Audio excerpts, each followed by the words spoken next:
প্রিয় দর্শক, আসসালামু আলাইকুম। আমি দীপা খন্দকার, রান্নার এক্সপার্ট থেকে আপনাদেরকে স্বাগত জানাচ্ছি। মজাদার সব রেসিপি নিয়ে আবারও আপনাদের সামনে হাজির হয়ে গেলাম। আজকে আমার সাথে অতিথি হিসেবে আছেন শেফ আলী মাহি। শুভ সন্ধ্যা আপু, কেমন আছেন? শুভ সন্ধ্যা। আমি ভালো আছি, আপনি কেমন আছেন? আমিও খুব ভালো। আর আপনার এই প্রোগ্রামটা তো আমার খুবই পছন্দের একটা প্রোগ্রাম এবং আপনাকে দেখলে আমার অনেক বেশি ভালো লাগে।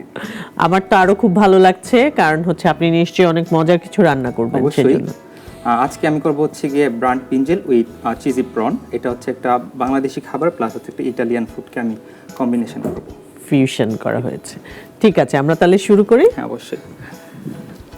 Burn brinjal with cheesy prawn. Basically একটা হচ্ছে আমাদের বাংলাদেশি যে বেগুন ভর্তা হয়, যে পুড়িয়ে করি, সেটার সাথে মানে আমরা বললেই পারি যে বেগুন পুড়িয়ে ভর্তা বানাবো, আর সাথে চিংড়ি মাছ। হ্যাঁ, অনেকটা তাই। প্রথমে আমি প্যানটা হিট করে নিই। একটু তেল দিবেন আপনি আমাকে।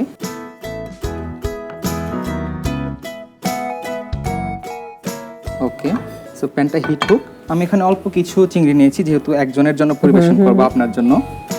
সো মেরিনেশনে আমি খুব সিম্পল জিনিস ব্যবহার করব, যেহেতু ফিউশন করছি। হালকা একটু লেমন জুস, তার সাথে আমি দিব একটু গোলমরিচের গুঁড়ো। প্রনে আসলে খুব যে বেশি কিছু লাগে তা না, একদম অল্প কিছু দিয়ে করলেই খাওয়া যায়। একদম, একটু লাল মরিচের গুঁড়ো, বাস, আর কিছুই দিব না। আর হচ্ছে লবণ। তো এটাকে আমরা একটু মিক্স করে নিই। যেহেতু চিজি প্রন বানাবো, সো আমরা এখানে চিজও ব্যবহার করব। বাট আমি যেহেতু এটাকে ইন্টারন্যাশনালি ইন্ট্রোডিউস করাতে চাচ্ছি, বেগুন ভর্তাটাকে, সো আমি চাইবো এটা যেন অনেক সুন্দর হয় আর কি। সো সেক্ষেত্রে আমি আমার প্রনটাকে একটু অন্যরকম করে ভাজবো। ভাজার সময় আমি খেয়াল রাখবো আমার প্রনটা যেন দাঁড়িয়ে থাকে আর কি। তো আমি শুরুতেই একটু এভাবে দাঁড়া করে প্রনটাকে ভাজবো।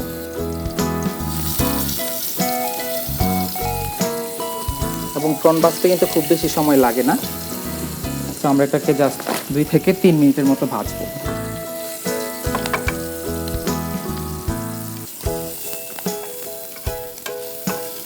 এবং ইন্টারেস্টিং যে পার্ট, সেটা হচ্ছে আমরা এখানে চিজ অ্যাড করবো, জাস্ট প্রনটাকে চিজি প্রন করার জন্য। এটা হচ্ছে একটা ইটালিয়ান ফিউশন। ইটালিয়ান ম্যাক্সিমাম ফুডেই আসলে চিজের ব্যবহারটা খুব ভালো হয়, খুব বেশি। হ্যাঁ, প্রনেরও খুব চমৎকার একটা স্মেল পাচ্ছি। জাস্ট 1 মিনিট হয়ে গেল। এখন হচ্ছে আমি একটু চিজ অ্যাড করবো। তারপর হচ্ছে আর 1 মিনিটের মতো আমি এটাকে রাখবো, জাস্ট চিজটা মেল্ট হওয়া পর্যন্ত। জাস্ট প্রনের উপরে উপরে থাকবে।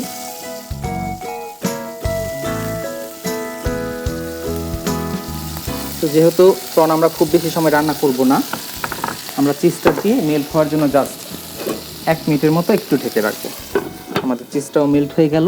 সো এটা মোটামুটি 1 মিনিট থাকবে। তার সাথে হচ্ছে আমি এখানে বেগুনটাকে আগেই পুড়ে ভর্তার মতো করে রাখা হয়েছে। এখানে কিছুই নেই, জাস্ট সরিষার তেল দিয়ে মাখিয়ে চুলার হিটে পুড়িয়ে জাস্ট খোসা ছাড়িয়ে আমি পরিষ্কার করে ভর্তা বানিয়ে নিয়েছি। সো এর মধ্যে আমাদের চিজটাও মেল্ট হয়ে আসছে।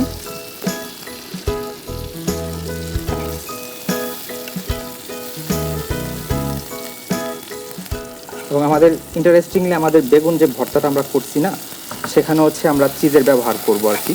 আচ্ছা, এবার হচ্ছে আমরা এই তেলটার সাথে অল্প একটু সরিষার তেল অ্যাড করব, যেহেতু বেগুন ভর্তা, সেখানে একটা দেশীয় ফ্লেভার থাকবে।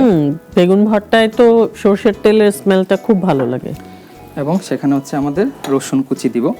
এটা হচ্ছে গিয়ে ইটালিয়ান ফিউশনের একটা ব্যাপার। ওরা ম্যাক্সিমাম ফুডে চপ, অনিয়ন, চপ, গার্লিক এগুলো ব্যবহার করে থাকে আর কি। তো আমি এখানে রসুন কুচি দিয়ে দিচ্ছি।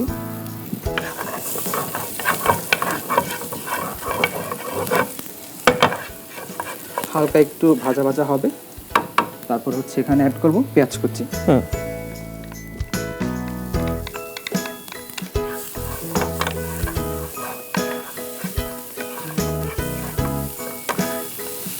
রান্নার ক্ষেত্রে এই মশলাগুলো একদম পারফেক্ট ভাজা হওয়াটা খুবই গুরুত্বপূর্ণ। এতে হচ্ছে আমাদের ফুডের যে স্মেল সবচেয়ে ভালো আসে আর কি, আর কাঁচা কাঁচা ভাবটাও চলে যায়। আর এমনিতেও চিংড়ি মাছের সাথে বেগুন কিন্তু খুব ভালো যায় সবসময়। মানে দুটার ফ্লেভার মনে হয় যে খুব ভালো। যখন আমরা নর্মালি বাংলাদেশে তরকারি খাই মাছ দিয়ে বেগুন, সেখানেও কিন্তু আমরা সাধারণত চিংড়ি মাছ দিয়ে বেগুন খেয়ে থাকি। ওইটার সাথে এটার ফ্লেভারটা খুব ভালো যায়। তো এখানে হচ্ছে আমরা আমাদের পুড়ে রাখা বেগুন যে ভর্তা রাখছিলাম সেটা আমি দিয়ে দিচ্ছি।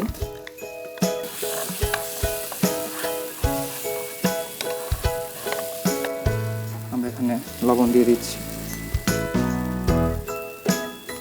একটু গোলমরিচ দিয়ে দিব হাফ চা চামচের মতো।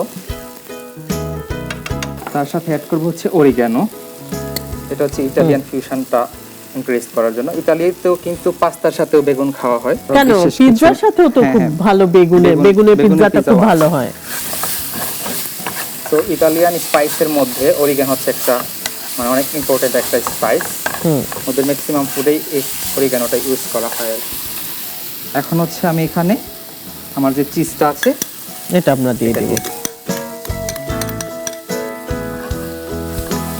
এই রান্নাটা একটু বড় হবে, মানে অনেকগুলা ধাপ আছে, যেহেতু একটা প্লেটিং করব আমি, তো ধাপে ধাপে আমি এই রান্নাটা করছি। আমার প্রথম একটা ছিল চিংড়ি মাছ, এটা আমি তো ডান করলাম। এখন হচ্ছে এখন বেগুনটা ডান করছি। করছি। তারপর হচ্ছে আমি বেগুনের একটু চিপসের মতো বানানোর চেষ্টা করব গার্নিশের জন্য। তো তারপর আমরা ওইটা করবো। তো চিপসটা মেল্ট হয়ে গিয়েছে।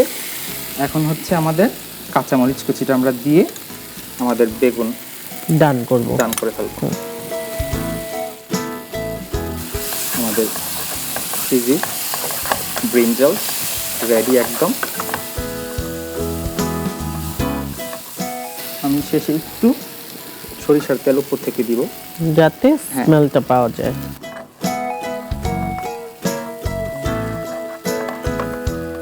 সো এটা এখন এটা এখানে ডান থাক। হয়ে গেল। আচ্ছা, আমরা এরপরে করব বেগুনের চিপস। চিপস। সো আমাদের যেহেতু ডিপ ফ্রাই করতে হবে, আপনি একটু আমাকে বেশি করে তেল দিবেন। পুরোটা দিয়ে দিলাম। হ্যাঁ। সো আমি এখানে কর্নফ্লাওয়ার নিয়েছি। আমার ফ্লাওয়ারটাকে একটু সিজনিং করব। ফ্লাওয়ারটাকে একটু সিজনিং করার জন্য আমি এখানে একটু লবণ, তারপর হচ্ছে একটু গোলমরিচের গুঁড়ো গোলমরিচ। আর একটু লাল মরিচের গুঁড়ো। Just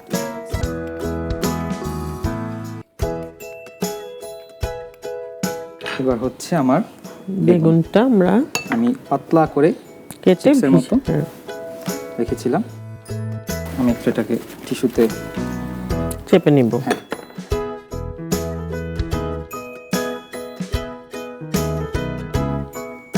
সো আমি একটু এখানে বেগুনগুলো জাস্ট ভালো করে ড্রাই করে নেব বেগুনগুলো। ওকে, ডান। সো এখন আমার যে কর্নফ্লাওয়ারের শুকনো জিনিসটা, এখানে আমি এটাকে ভালো করে কোট করব। কর্নফ্লাওয়ার কিন্তু অনেক ক্রিস্পি করতে সাহায্য করে যে কোনো ফ্রাইড আইটেমকে। আমরা যখন ফ্রেঞ্চ ফ্রাই বানাই সেখানেও কিন্তু কর্নফ্লাওয়ার দিয়ে কোট করি আমরা। যে কোনো সকি বা সফট আইটেমকে ক্রিস্পি করে, এটা একটা টেকনিক। পুরোপুরি কর্নফ্লাওয়ারে কোট করে যখন আমরা ভাজি তাহলে এটা ক্রিস্পি থাকে ভালো। সো আমাদের কোট করা এর মধ্যে শেষ। এখন হচ্ছে আমরা এটাকে ডিপ ফ্রাই করব একটু ভালো করে। আমাদের তেলটাও গরম হয়ে হ্যাঁ। গেছে already. Okay, now time to fry.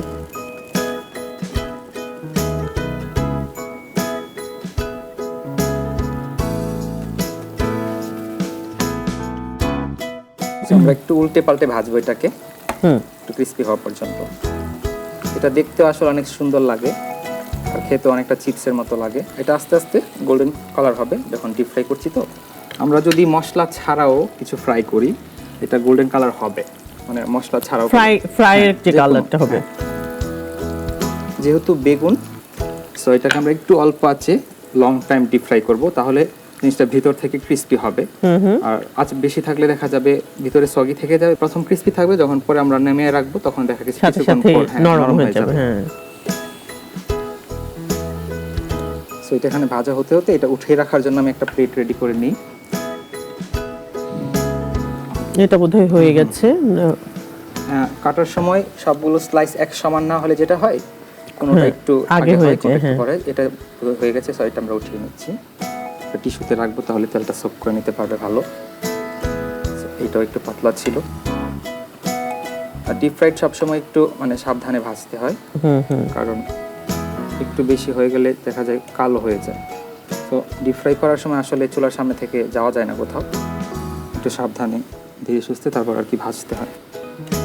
So, আমাদের প্রায় হয়ে গেছে সবগুলোই। আমরা একে একে তুলে নেব এখন।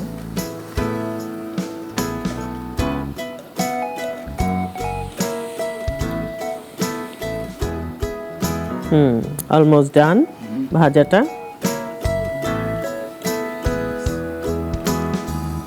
এই যে মশলা না দেওয়ার কারণে এখানে কিন্তু একটা রাস্টিক লুক চলে আসছে। মশলা দিলে যেটা হয় আমাদের বেগুনের পার্পল কালারটা কিন্তু এখানে চলে রয়ে যায়। গেছে। হ্যাঁ, মশলা দিলে এটা হয়তো হলুদ অথবা লালচে কালার হয়ে যেত। সো এই জিনিসটার জন্য আসলে এখানে মশলাটা দেওয়া হয়নি। এটা লুকটা আসলে যখন আমি প্লেটিং করব তখন এটাকে আর আমাদের দেশীয় ফুড মনে হবে না। সো আমাদের ফ্রাই করা হয়ে গেছে, আমরা চুলাটা বন্ধ করে নিচ্ছি। এখন আমরা একটা সালসা বানাবো। সালসাটা বানানোর জন্য আমি এখানে একটা বোল নিয়ে নিলাম। এখানে লাল সবুজ ক্যাপসিকাম আছে কুচি করা, ব্রুনাইস কাট বলি আমরা এটাকে, অথবা মিক্সড এরকম বলা হয়। ওইটা আমি এখানে দিয়ে দিচ্ছি। তার সাথে দিব হচ্ছে একটু গার্লিক চপড। এবার হচ্ছে একটু সিজনিং করব, একটু পেপার, খুবই সামান্য, একটু লেমন জুস, আর হচ্ছে একটু সরিষার তেল। বাহ, সো আমাদের সালসাটাও রেডি হয়ে গেছে। এখন আমি প্লেটিং করব। আমি কিন্তু একটু মনোযোগ দিয়ে প্লেটিং করতে পছন্দ করি। আমার কাছে মনে হয় যে ফুডটা আসলে প্রেজেন্টেবল না হলে ভালো লাগে না। সো আমার সালসাটাও রেডি। সো প্লেটিং করার আগে আমি একটু গ্লাভস পরে নিচ্ছি, কারণ আমাদের সব সময় খেয়াল রাখতে হবে, মানে যখন আমরা কাঁচা ফুড হ্যান্ডেল করি তখন গ্লাভস না পরলেও হয়, যখন জিনিসটা কুক হয়ে গেলে তখন যেন আমার হাত খাবারের টাচ না করে। সো আমি এখানে একটা প্লেট নিয়ে নিয়েছি, এর মধ্যে একটু শসা আর গাজর দিয়ে হালকা একটু লেয়ার আমি আগে থেকেই করে রেখেছিলাম কাজের সুবিধার জন্য। এখন হচ্ছে আপু আমাদের এই বেগুনটা আগে আমরা দিব। এটাকে আমি চেষ্টা করব গোল করে দেওয়ার জন্য। সো আমি এখানে ইউজ করছি একটা ছোট্ট বাটি। অনেকে ভালো কাটার বা রিং কিনতেও পাওয়া যায়, এখন ওইগুলো ব্যবহার করা যেতে পারে। সো এখন আমি হচ্ছে এখানে আমাদের যে চিজি ব্রিঞ্জেলটা আছে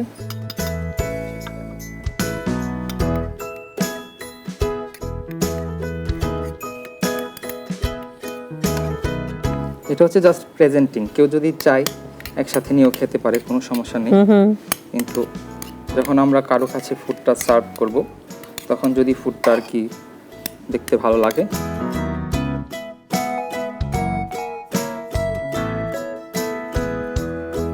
বাহ, চিজি শ্রিম্প আমি রেখেছিলাম, শ্রিম্পটা আমরা দিয়ে দিব। একদম টপিংয়ে বসিয়ে দিচ্ছি।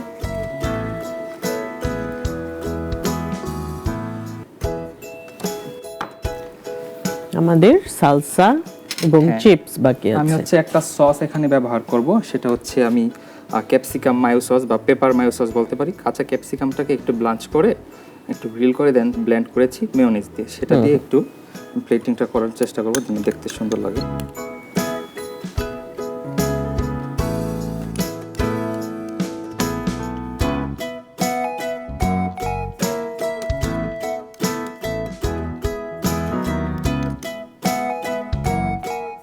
আমাদের যে সালসাটা ছিল সেটা হচ্ছে আমি এখন দিয়ে দিব ফিউ ড্রপস। প্রত্যেকটা জিনিসেরই আসলে একটা বেজ লাগে। আমি যদি খালি প্লেটে সালসাটা দিতাম এত সুন্দর লাগতো না দেখতে। কিছু ক্যাপসিকাম আছে, এটা হচ্ছে আমি একদম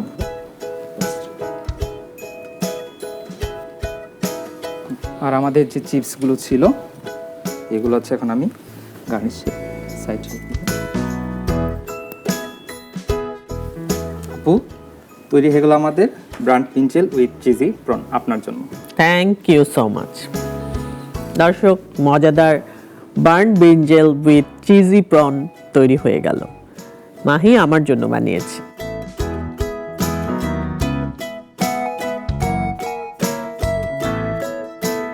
মাহি, অনেক অনেক ধন্যবাদ আমার জন্য এত মজার একটা রেসিপি করার জন্য, এবং আমি শিওর আমাদের দর্শকরা এটা বাসায় ট্রাই করবে এবং মজা করে খাবে। আপনাকে অনেক ধন্যবাদ, পুরোটার সময় আমাকে অনেক সাপোর্ট করেছেন আপনি। আর নাগরিক টিভিকে অনেক ধন্যবাদ আমাকে আমন্ত্রণ জানানোর জন্য। অনেক ধন্যবাদ। দর্শক, এই ছিল আমাদের আজকের আয়োজন। দেখা হবে আগামী পর্বে নতুন কোনো রেসিপি এবং নতুন কোনো অতিথির সাথে। সে পর্যন্ত সবাই ভালো থাকবেন, সুস্থ থাকবেন, সুন্দর থাকবেন, আর অবশ্যই রান্নার এক্সপার্টের সাথেই থাকবেন।